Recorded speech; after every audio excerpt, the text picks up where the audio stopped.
Ne quittez pas votre chambre. Un enseignement de Jérônime Hachedo. J'ai écouté cette courte phrase d'une très respectée coach lors d'une causerie métaphysicienne que nous avons les matins. Et elle m'est restée très profondément toute la journée. Nous ne devons pas quitter notre chambre. Mais qu'est-ce que cette chambre? Nos 4 murs servant de demeure contre la pluie, le vent, les intempéries climatiques et toutes agressions de l'extérieur? Si la réponse à cette question était oui, la recommandation de ne pas quitter sa chambre serait utopique et non-sens, car comment vivrait une personne toujours enfermée dans ses 4 murs? Comment allait-elle y survivre? Que serait-elle d'ailleurs en train de fuir à ce point? Ça, c'est la chambre dont il est question ici est notre conscience de notre divinité. Ne quittez pas votre chambre revient alors à dire. Ne perdez jamais de vue la conscience de votre identité réelle. Restez toujours conscient de qui vous êtes, de ce que sont les autres autour de vous et de qui émanent toutes ces choses. Votre chambre est le royaume des cieux au-dedans de vous et que vous devez garder fermé à tout cri du dehors. Vous ne devez jamais manquer de vue la réalité de toute chose. Quelles que soient les circonstances et la situation, vous devez toujours maintenir la conscience fermée sur la vérité au détriment de toutes apparences. Vous devez maintenir la conscience fermée sur la santé là où crie la maladie.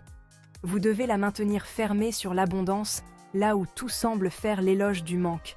Maintenir l'idée d'un monde parfait avec des créatures harmonieuses, parfaites, pures et libres, là où toutes les conditions autour de vous font l'éloge d'un monde en déséquilibre et en désespoir total.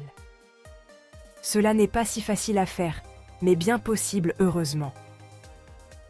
Un auteur a écrit que penser santé devant les apparences de maladie ou abondance devant les apparences du manque n'est pas facile, mais quiconque y arrive est un maître. Et vous pouvez être un maître, en fait, vous êtes fait pour l'être, vous êtes fait pour penser santé, vie, harmonie, sainteté, paix, joie, bonheur. Vous êtes fait pour penser Dieu, car vous êtes comme Dieu.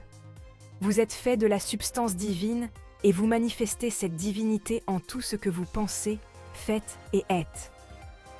Donc rester dans sa chambre revient simplement à être ce que nous sommes en réalité et à penser ce que nous sommes en réalité. Nous avons juste à le vouloir et à être un gardien permanent à la porte de la pensée pour ne pas permettre de nous laisser en sortir ou d'y laisser entrer ce qui n'y a pas de place. Cela n'a rien de surnaturel mais est plutôt tout à fait naturel. Nous devons toujours rester éveillés à cela. Et quand nous commençons à nous maintenir ainsi, conscients de notre identité réelle, nous devenons de plus en plus alertes à tout ce qui n'est pas de la nature de cette chambre et sommes plus aptes à l'expulser. Nous savons que la pensée de maladie n'en fait pas partie, et donc doit en être rejetée de même que la pensée de manque, de mort et de toutes sortes d'harmonie. La bonne nouvelle est que rester dans la chambre nous procure tous les biens dont nous pourrions avoir besoin, et même au-delà de ce que nous pourrions penser, puisque la chambre est toute abondance, toute joie, tout bonheur, toute vie, toute sécurité, la chambre est simplement le bien. Dans la mesure où nous prenons conscience de cette demeure permanente qui est nôtre et que nous y vivons en permanence sans jamais nous permettre d'y être en dehors, nous sommes bénis, au-delà de toutes attentes humaines. Nous sommes des dieux.